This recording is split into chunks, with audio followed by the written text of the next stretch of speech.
Uma boa tarde, minha homenagem especial ao Dr. Rubens Naves pela oportunidade de estar aqui presente para estar propondo uma reflexão.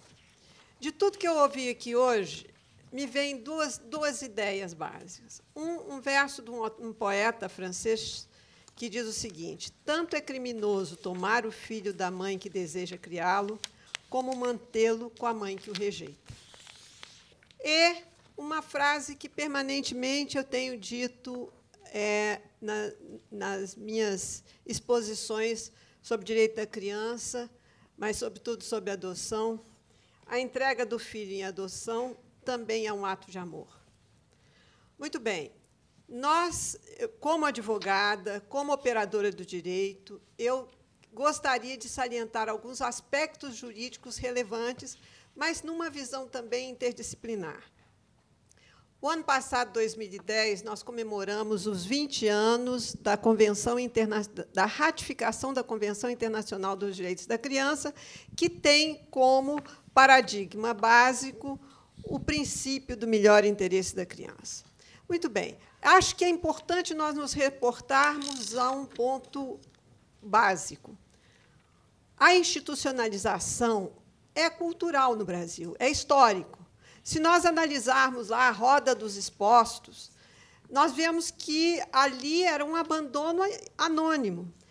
O Dom Pedro I, na Constituinte de 23, ele diz, que visitou a roda, diz, pediu o mapa e vi que, em 13 anos, tinham entrado perto de 12 mil crianças e apenas tinham vingado 1.000. Sucessivamente, nós tivemos, entre 1726 e 1855, Casa dos Expostos em Salvador, São Paulo, Rio de Janeiro, Paranaguá, Florianópolis, Rio Grande, Vitória, Recife, Fortaleza, São Luís, Belém. Ou seja, nós oficializamos o abandono. Tivemos outras formas de institucionalização, o recolhimento, os conventos, os seminários, as escolas, as colônias agrícolas em Minas, que eram comum para acolher, os institutos disciplinares, de modo que, quando nós, seja ainda no Código de Menores, em nome da situação irregular, recolhendo em situações de risco e de perigo, ou seja, quando, em 2008, em índices oficiais, se chegou à conclusão de que existiam 80 mil crianças abrigadas no país, esse era um fenômeno que era consequente de uma história, uma fragilidade de um sistema que já era histórico e precisava mudar. Eu acho que a aprovação da lei, chamada Lei Nacional de Adoção, eu acho que ela é um nome equivocado, ela é Lei Nacional da Convivência Familiar. Nós temos que nos reportar, então, aos dois aspectos. Primeiro, o princípio do melhor interesse. Parece muito vago. O que é o melhor interesse da criança? A origem do Instituto está lá na Inglaterra, do Instituto do Parens Pátria, então cabia ao monarca cuidar dos idosos e das crianças.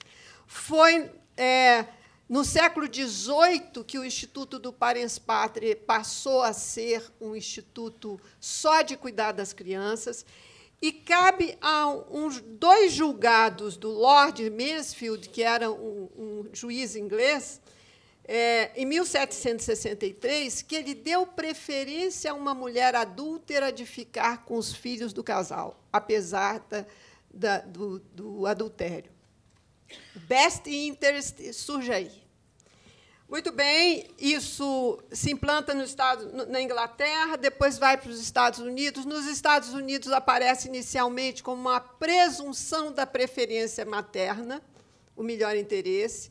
E quando, em 1868, a 14ª Emenda Constitucional equipara homens e mulheres, foi a grande oportunidade dos homens brigarem por identificar esse melhor interesse como também na companhia dos pais, do sexo masculino.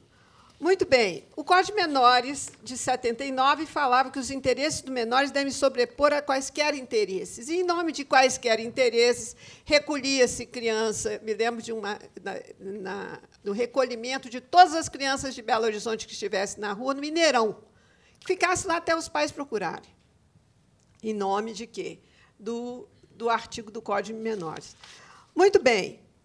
Esse princípio que eu estou chamando a atenção, porque o ano passado, em razão disso, um grupo de alunos da UERJ, nós resolvemos, com algumas universidades, inclusive o desembargador Couto também liderou essa pesquisa aqui, universidade aqui de São Paulo, mas, no Rio de Janeiro, nós centralizamos as decisões do STJ, de que forma o Superior Tribunal de Justiça estaria interpretando esse princípio do melhor interesse.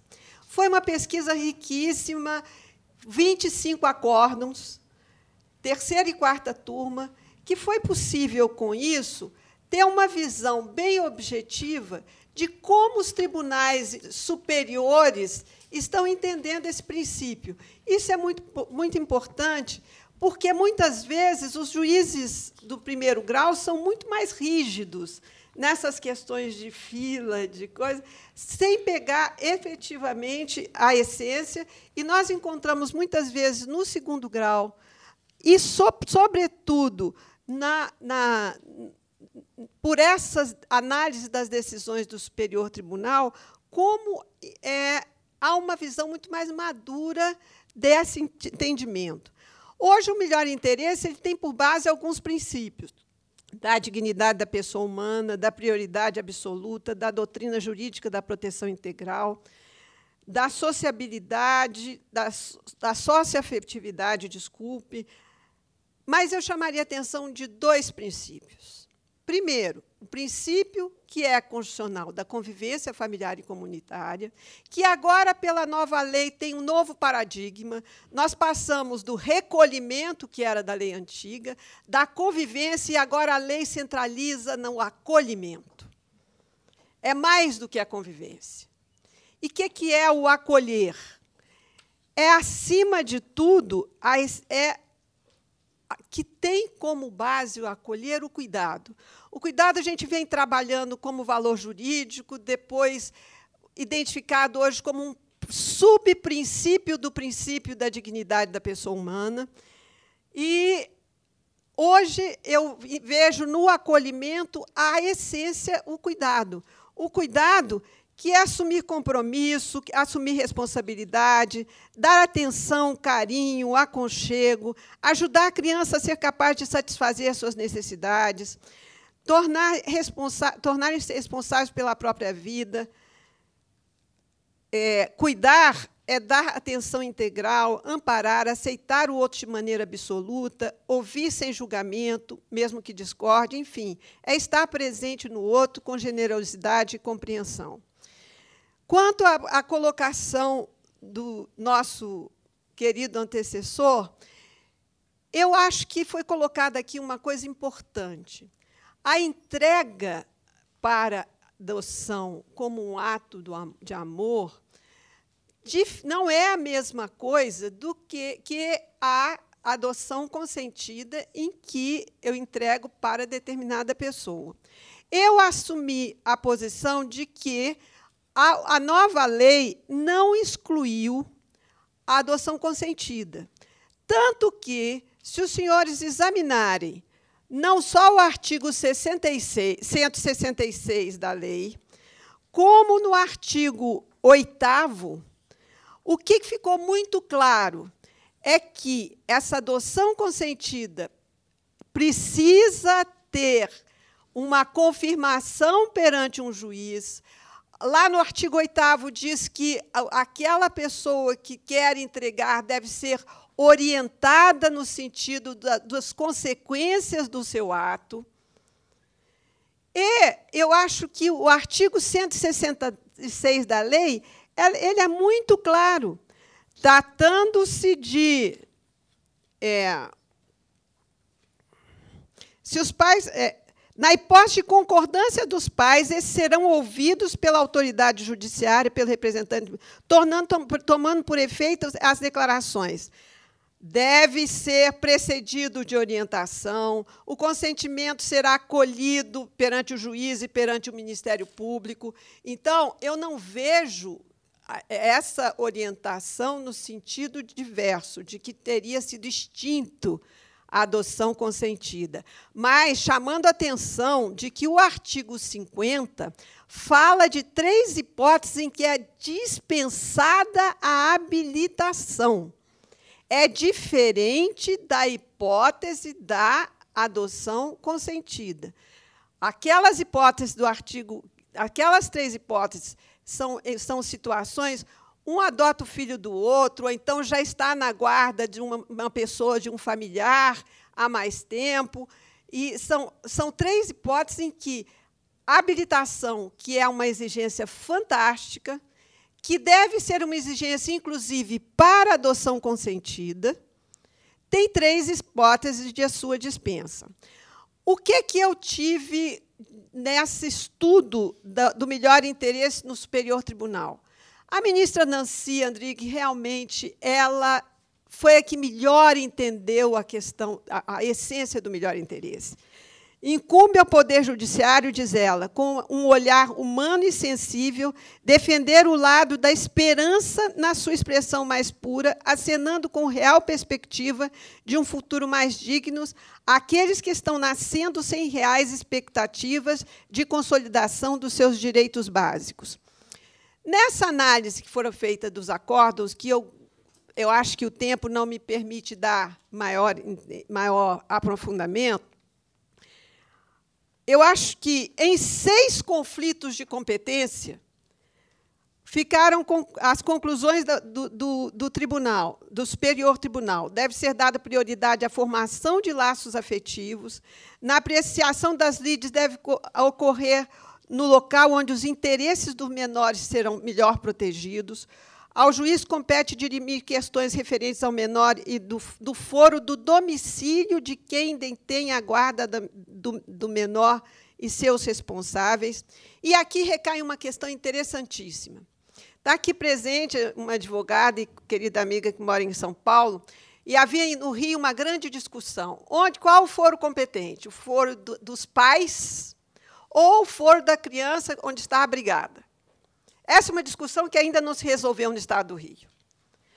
E esse foi um estudo que a Lúcia, morando aqui, procurou os juízes, que aqui tinha várias regionais mais frequentes, e eu, conversando com um juiz, ele falou assim, olha, São Paulo é uma cidade de imigração nordestina.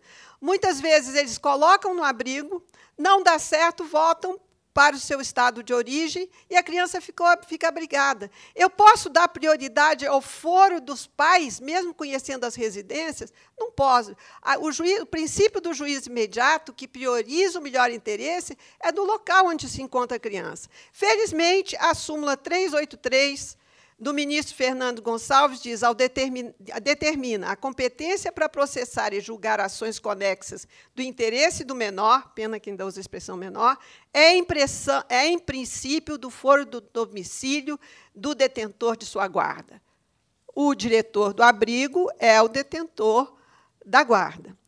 De modo que, nesse aspecto, eu acho que eu poderia estar me detendo aqui em vários pontos importantes ligados a essa essência do Superior Tribunal, mas eu acho que os pontos básicos que nós temos no Superior Tribunal são esses que eu apresentei. Mas, o ano passado, eu tive o grato prazer de ir fazendo uma análise da jurisprudência que habitualmente nós fazemos lá no escritório, a ministra Nancy Andrighi fundamentou no cuidado e na afetividade a legitimidade do padrasto para requerer a adoção do seu enteado.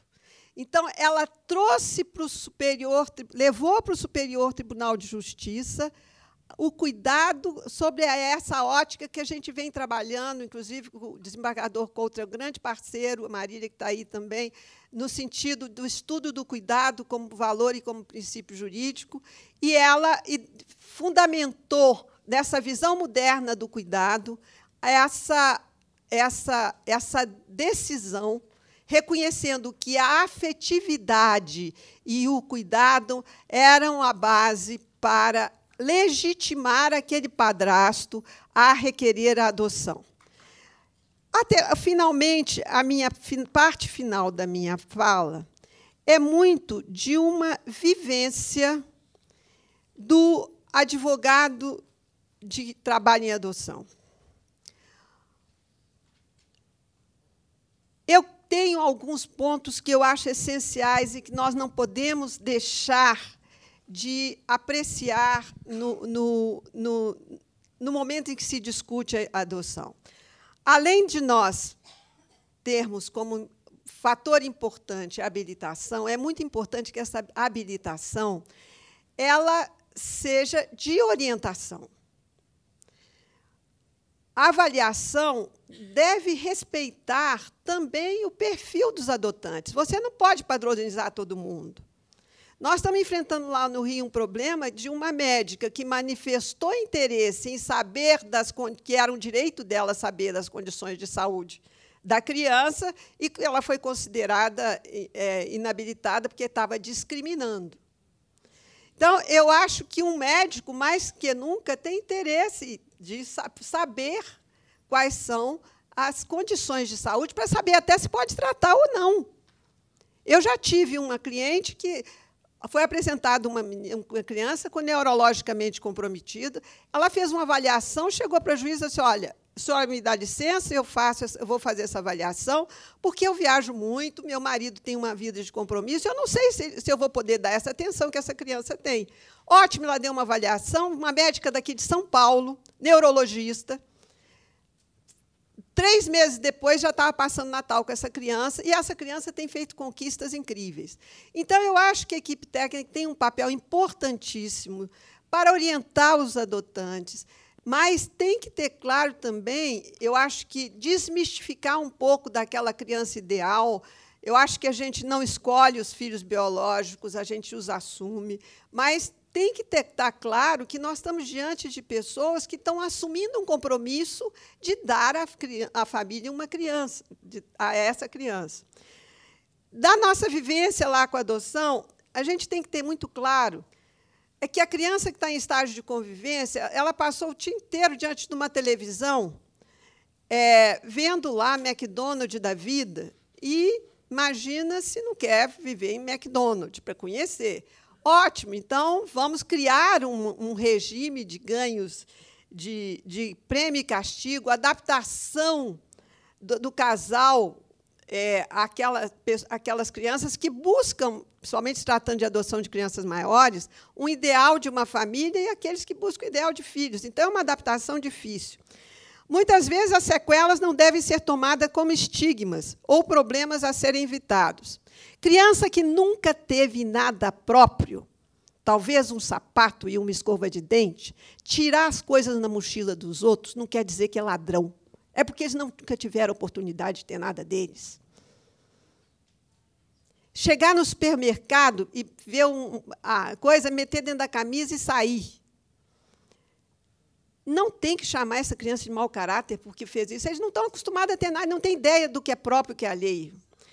São comuns compulsões no sentido de comer tudo. Isso é fantástico. Então, eu sempre oriento, o que puser no prato é para comer.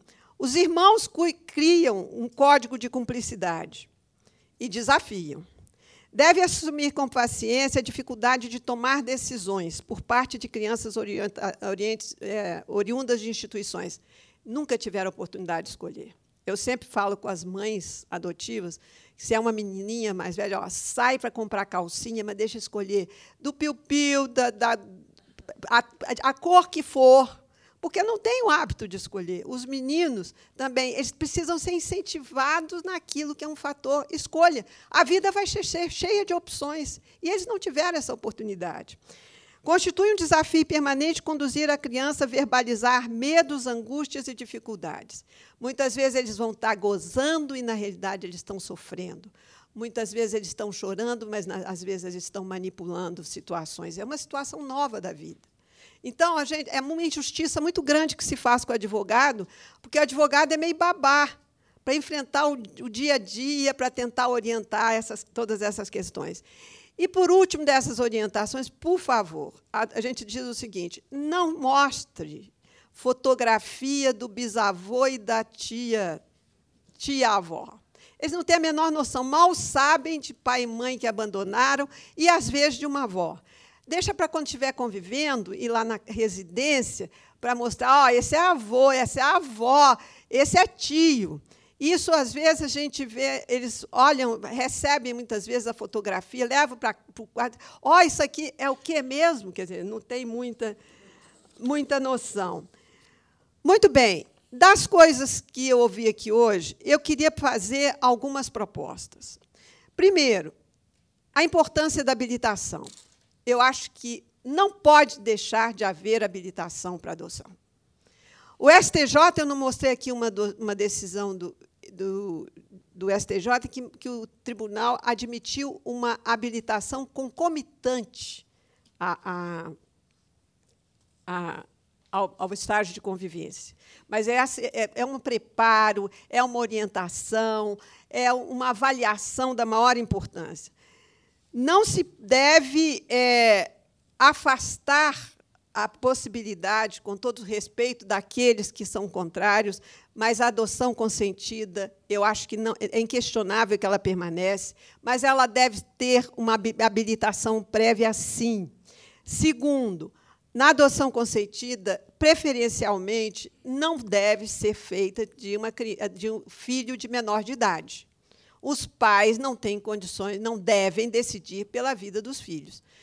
Essa é uma orientação que eu acho que vigora também, normalmente, para adoção. Os pais consentirem para a entrega da adoção do neto.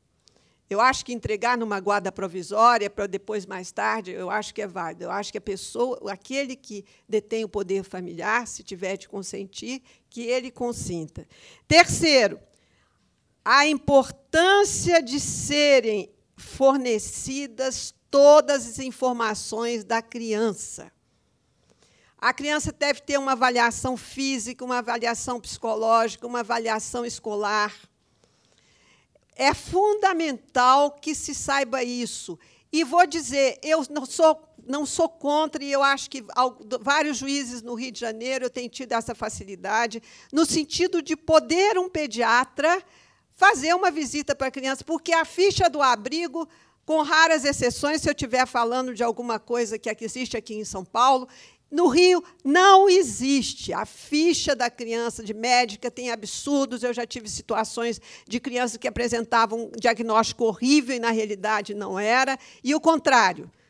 Às vezes era um diagnóstico, não aparecia, e, na hora que sai a adoção, sai com situações que eram perfeitamente avaliadas.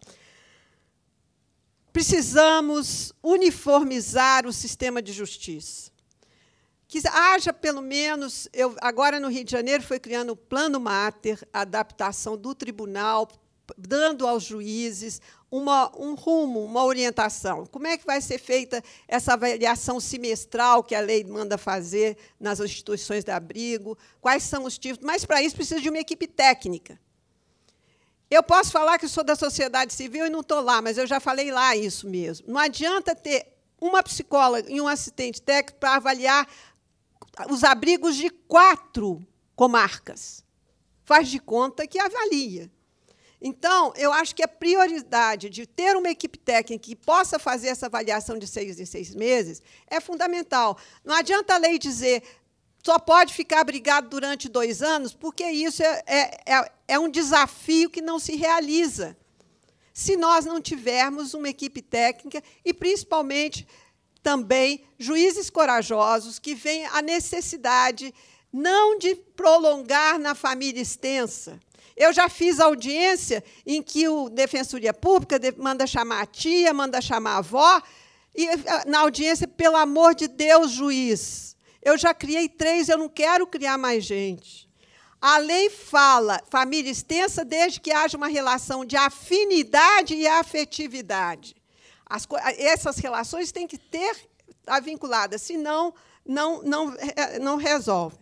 E, por último, no que diz o nosso companheiro, o cadastro ele é indicativo, mas ele não é obrigatório. A desembargadora Conceição, nesse plano Mater, que eu saí com ela pelo interior do estado do Rio, fomos a 19 comarcas, e o exemplo que ela dava era o seguinte: o primeiro da fila são músicos, e o segundo é um cardiologista, e a minha criança tem uma deficiência cardíaca. Eu acho que o sistema, e em nome do melhor interesse da criança, nós temos que ter maturidade para enxergar nessa fila de adotantes um indicativo, mas não uma obrigação. Esse fato que ele relatou de devolver, tirar a criança. Uma criança de 11 meses já tem uma referência de família. Vai tirar para pôr no primeiro da fila? Eu tive um caso que a criança era comprometida neurologicamente. Uma criança de 1 ano que mal ficava em pé. A juíza tirou, como tinha sido uma adoção à brasileira, mandou busca e apreensão com ordem de prisão do casal e tirou a criança. Eu tenho 5 famílias que aceitam crianças com problemas neurológicos. Graças a Deus, o tribunal teve uma sensibilidade, imediatamente reverteu aquilo, e a criança está hoje na companhia desses adotantes que fizeram uma adoção irregular. Mas eu ainda não consegui, no Rio de Janeiro, ninguém que tenha feito esse registro e o Ministério Público, diante de uma relação de família consolidada, entrar com procedimento criminal. De modo que, com essas observações, eu termino a minha fala, me coloco à disposição para um debate e, principalmente, agradeço muito a oportunidade de estar aqui falando um pouco daquilo que é a minha paixão lúcida. Muito obrigada.